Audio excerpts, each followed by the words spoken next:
আমার নাম শ্রীলতা। বিয়ের আগে আমি বাবা মায়ের সঙ্গে থেকে একটা স্কুলে শিক্ষিকার চাকরি করতাম। ভেবেছিলাম বিয়ের পরেও আমি নিজের কর্মে নিযুক্ত থাকব। আসলে অনেক আশা ও স্বপ্ন নিয়ে শ্বশুর বাড়িতে এসেছিলাম।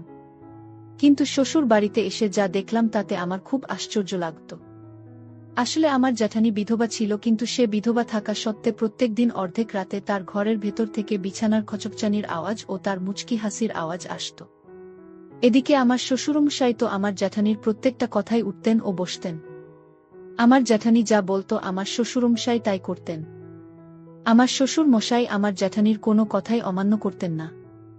জানি না কেন রাতের বেলা আমার জ্যাঠানীর ঘরের ভেতরের সেই আওয়াজ এবং আমার শ্বশুরের জ্যাঠানের প্রতি এতটা উদারতা আমার মনে একটু খটকা জাগিয়েছিল। তাই আমি আমার শ্বশুর মশাই ও জ্যাঠানীকে সন্দেহ করতে শুরু করেছিলাম, এবং আমার এই সন্দেহটা সত্যি কিনা সেটা জানার জন্য আমি একদিন রাতের বেলা বরের ঘুমিয়ে যাওয়ার পরে চুপচাপ নিজের ঘর থেকে বেরিয়ে যখন জ্যাঠানীর ঘরের ভিতরে উকি মারতে শুরু করি, তখন ভেতরে কিছু দেখতে না পেয়ে একটা বড় টুল নিয়ে এসে ঘরের ভেন্টিলেটরের সামনে রেখে ওই টুলের উপর চেপে ভেন্টিলেটরের ফুটো দিয়ে আমার দৃষ্টি ঘরের ভেতরে পড়তেই আমার পুরো শরীর যেন কেঁপে ওঠে। কারণ আমার বুড়ো শ্বশুর মশাই আমার জ্যাঠানী, তারা দুজনে বিছানায় শুয়ে একে অপরকে। আসলে আমি যখন বিয়ে করে শ্বশুর বাড়িতে আসি তখন প্রথম দিনই আমার মনে একটু খটকা লেগেছিল। কারণ আমি শ্বশুর বাড়িতে আসতে না আসতেই তো আমার বিধবা জ্যাঠানী আমার উপরে নিজের হুকুম চালাতে শুরু করে। বিয়ের পরের দিন সকালে যখন আমি খাবার টেবিলে এসে উপস্থিত হই, তখন আমার জ্যাঠানী সবার সামনেই আমাকে বলল, শ্রীলতা, তুমি বাড়ির বউ, তাই মাথায় কাপড় দিয়ে এই বাড়িতে থাকবে। এখানে তোমার সামনে শ্বশুর মশাই বসে আছে, আর তুমি কিনা মাথায় কাপড় ছাড়াই এখানে এসে উপস্থিত হয়েছে। জ্যাঠানীর কথা শোনা মাত্রই আমি লজ্জায় আর চোখে বরের দিকে তাকিয়ে তাড়াতাড়ি মাথায় কাপড় দিয়েছিলাম। এবং সেদিন আমি ভীষণ আশ্চর্য হয়েছিলাম এটা দেখে যে আমার শ্বশুরমশাই ও বরের উপস্থিতি থাকা সত্ত্বেও জ্যাঠানী আমাকে মাথায় কাপড় দেওয়া নিয়ে কড়া কথা বলেছিল। কারণ বাড়ির নিয়ম শৃঙ্খলার ব্যাপারে তো আমার শ্বশুর মশাই আমাকে বলতে পারতেন, কিন্তু আমার শ্বশুর বাড়িতে তো আমার জ্যাঠানীর কথা চলত। সেদিন খাবার টেবিলে আমার শ্বশুর মশাই জ্যাঠানীর কথা শোনার পরে আমাকে বললেন, দেখো ছোট বৌমা, এই বাড়িতে থাকতে গেলে তোমাকে আমার বড় বৌমার কথা অনুযায়ী চলতে হবে। কারণ আমার বড় ছেলে মারা যাওয়ার পরে বড় বৌমা আমাদের সবাইকে সামলেছে।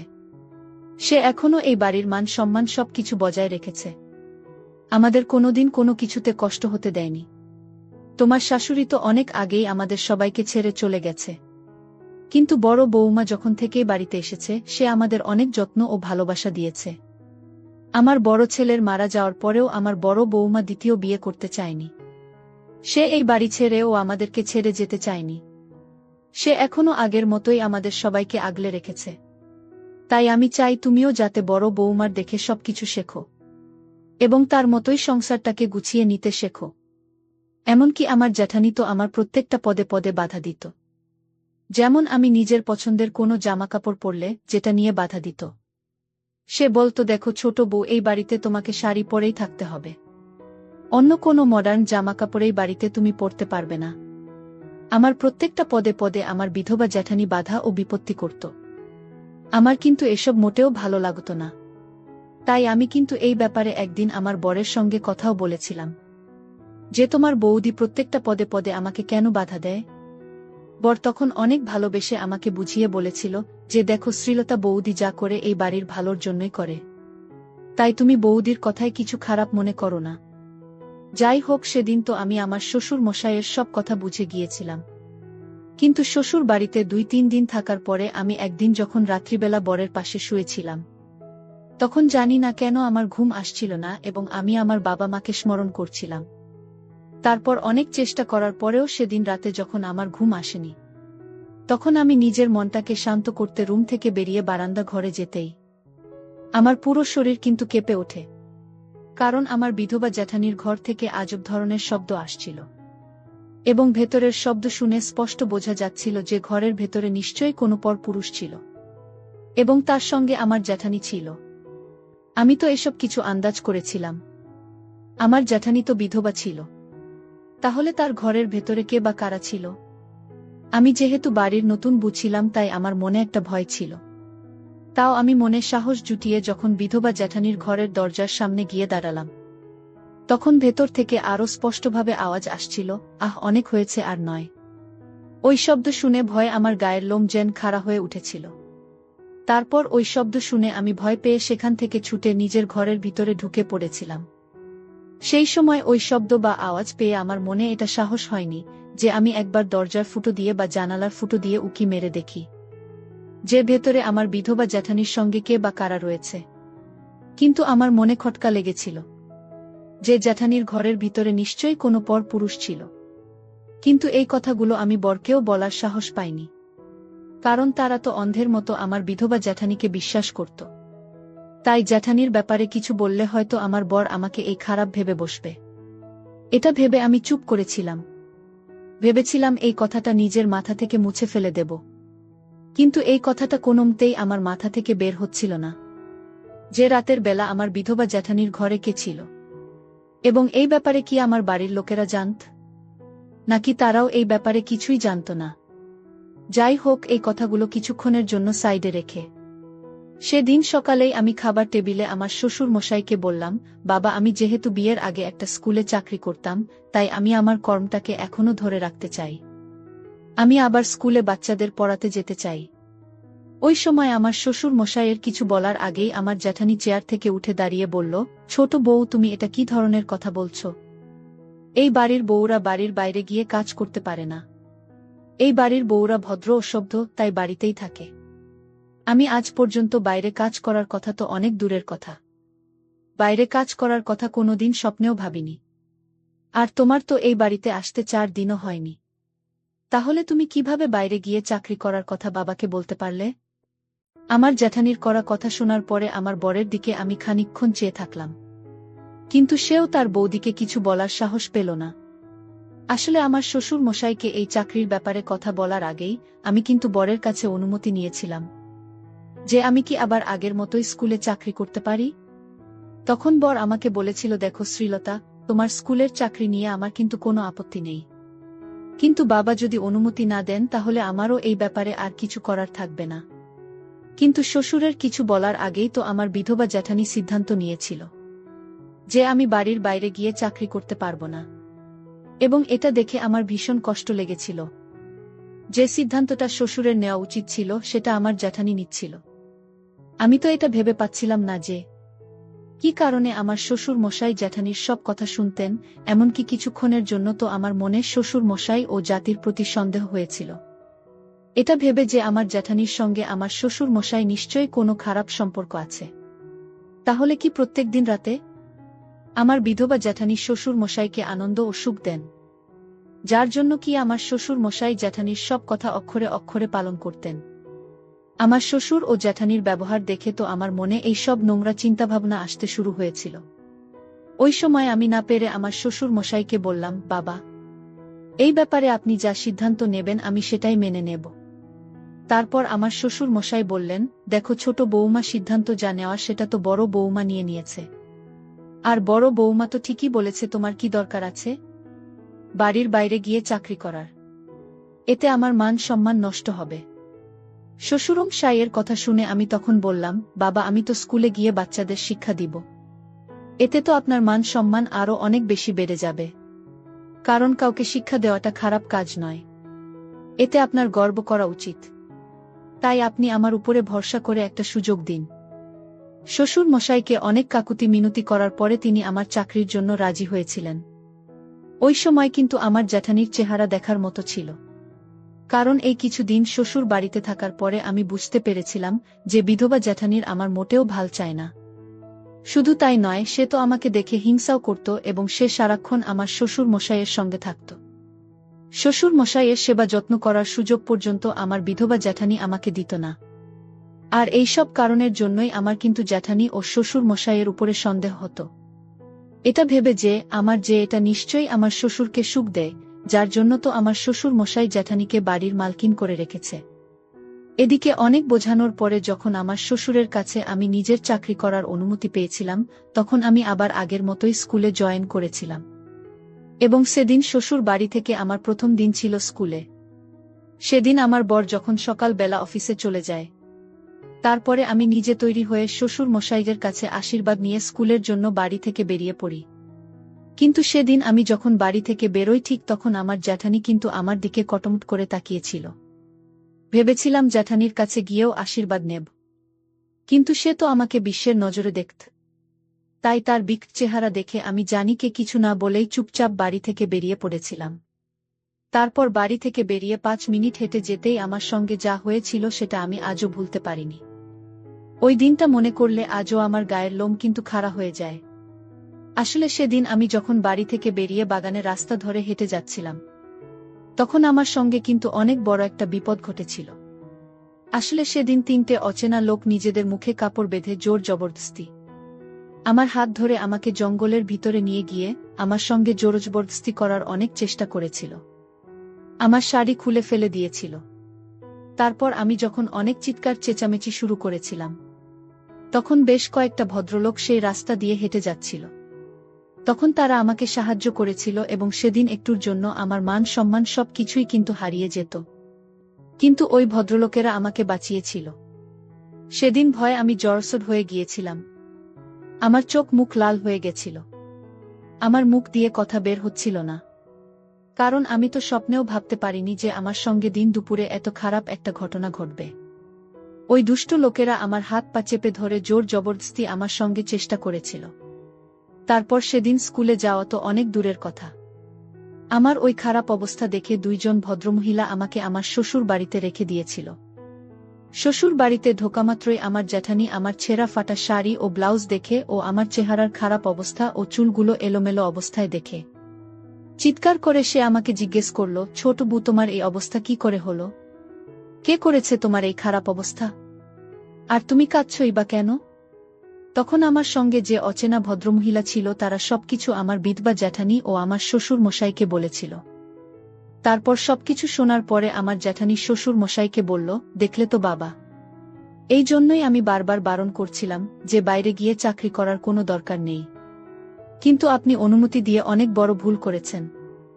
দেখলেন তো আজ আপনার মান সম্মান সবকিছু শেষ করে চলে এসেছে আপনার এই ছোট বৌমা। ওই সময় কিন্তু আমার শ্বশুর মশাইও বিধবা জ্যাঠানির কথা শুনে আমাকে অনেক হেনস্থা করেছিলেন। তিনিও বলেছিলেন, ছোট বৌমা, তুমি তো আমার মান সম্মান সবকিছু শেষ করে চলে এসেছ। তাই আজকের পর থেকে তুমি এই বাড়ির বাইরে খবরদার বেরোবে না। ওই সময় তারা কেউ একটি বারের জন্য এটা বোঝার চেষ্টা করেনি যে ওই সময় আমার কতটা খারাপ পরিস্থিতি ছিল। তারপর সন্ধেবেলায় আমার বর বাড়ি ফিরে এলে আমি তাকে জড়িয়ে ধরে হাউ মাউ করে অনেক কেঁদেছিলাম, কারণ বর ছাড়া তো আমার মনের অনুভূতি কেউ বুঝত না।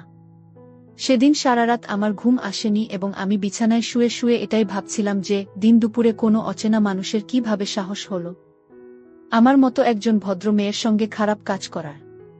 যাই হোক, সেদিন অর্ধেক রাতে আমার মনের ভিতর ছটফট করছিল আমার সঙ্গে ঘটে যাওয়া সেই ঘটনাগুলো বারবার ভেবে।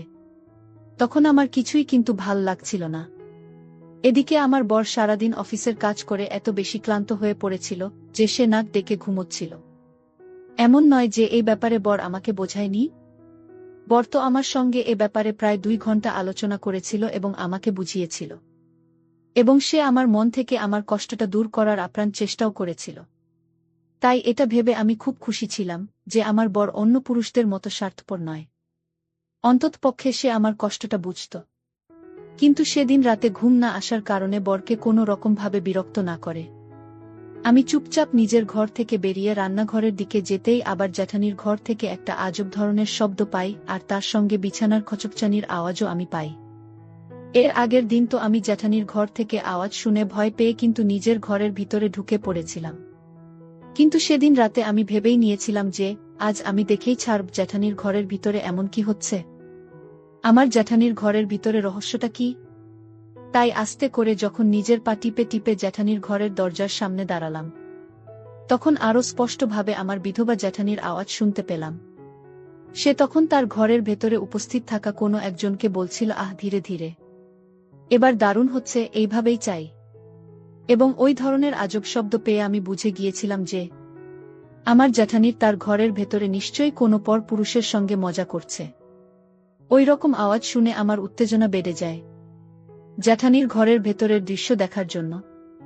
তারপর দরজা ও জানালা দিয়ে অনেক চেষ্টা করেছিলাম ভেতরে চমৎকার দৃশ্য দেখার জন্য, কিন্তু আমি কিছুই দেখতে পাইনি।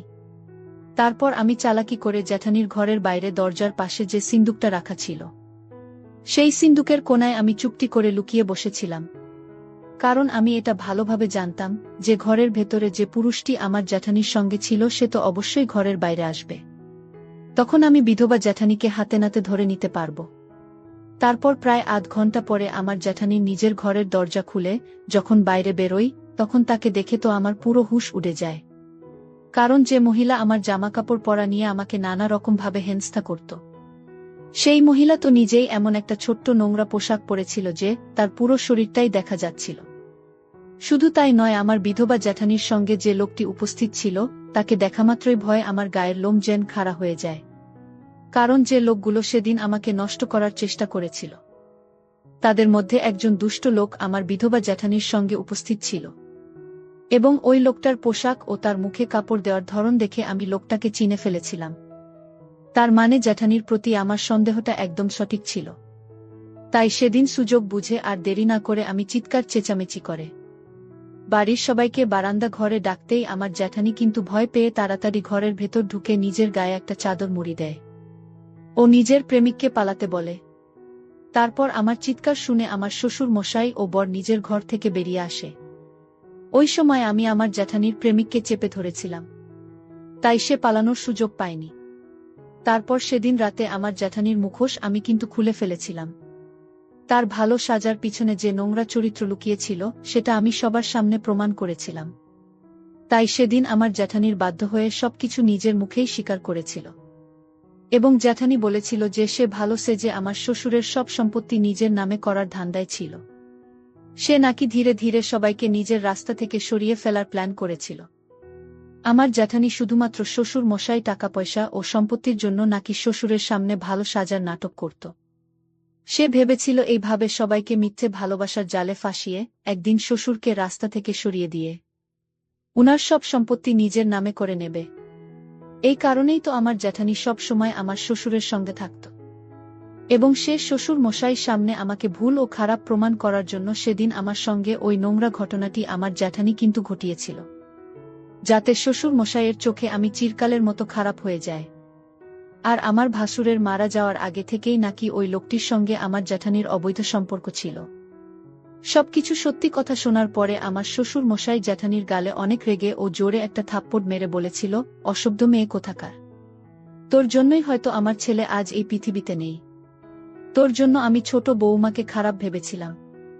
তোর মতো মেয়েকে আমি নিজের মেয়ের মতো ভালোবাসা ও ভরসা করে অনেক বড় ভুল করেছি। তুই এক্ষুনি এই মুহূর্তে বেরিয়ে যা আমার বাড়ি থেকে। আর আজকের পর থেকে কোনো দিন নিজের এই নোংরা মুখ আমাকে দেখাবি না। সেদিন আমার শ্বশুরমশাই ঘাড় ধাক্কা দিয়ে আমার জ্যাঠানিকে বাড়ি থেকে বের করে দিয়েছিল। এমনকি সবকিছু শোনার পরে আমার বড় জ্যাঠানিকে অনেকে অনেক কটু কথা বলেছিল। কারণ আমার বড় তো তার বৌদিকে অনেক বিশ্বাস করত। কিন্তু তার বৌদি আমারও ক্ষতি করার চেষ্টা করেছিল। তারপর আমার জ্যাঠানিকে বাড়ি থেকে বের করে দিয়েছিল আমার শ্বশুর মশাই। এবং তার প্রেমিককে আমার বর ও শ্বশুর মশাই পুলিশের হাতে দেয় আমার সঙ্গে নোংরামি করার অপরাধে। এখন এই বাড়িতে আমি শ্বশুর মশাই, বর এবং আমার ভাসুরের 3 বছরের বাচ্চা মেয়ে, আমরাই 4 জনে থাকি। এবং এই বাচ্চা যদি জ্যাঠানিকে দেওয়া হতো তাহলে সে তো নিজের মেয়ের জীবনটা নষ্ট করে দিত। তাই এটা ভেবেই আমার শ্বশুর মশাই জ্যাঠানিকে বাড়ি থেকে তাড়িয়ে দেওয়ার আগে তার কাছ থেকে ভাসুরের মেয়েকে ছিনিয়ে নিয়েছিল। আমি এখন তাকে নিজের মেয়ের মতো করে ভালোবাসি ও তার খেয়াল রাখি। এখন আমরা অনেক সুখে আছি। আমি এখন স্কুলে চাকরি না করলেও বাড়িতে বাচ্চাদের শিক্ষা দিই। কারণ আমি বাড়ির বাইরে চাকরি করলে তো বাড়িতে সবার অসুবিধে হবে। এটা ভেবে আমি বাইরে আর চাকরি করতে যাইনি। এখন আমি আমার পরিবারের সঙ্গে অনেক সুখে আছি। আমার শ্বশুর মশাই তো আমাকে নিজের মেয়ের মতোই ভালোবাসেন এবং আমিও ওনার নিজের বাবার মতোই খেয়াল রাখি। এই জন্যই বলে একবার যদি ভরসা ভেঙে যায় তাহলে সেটা আর দ্বিতীয়বার কিন্তু ফিরে পাওয়া যায় না। বন্ধুরা, আজকের গল্পটা এখানেই শেষ করছি। গল্পতে কোনো ভুল ত্রুটি থাকলে ক্ষমা করে দিবে। গল্পটি ভালো লাগলে অবশ্যই লাইক, শেয়ার, সাবস্ক্রাইব করতে ভুলবেন না। এতক্ষণ ভিডিওটি দেখার জন্য ধন্যবাদ।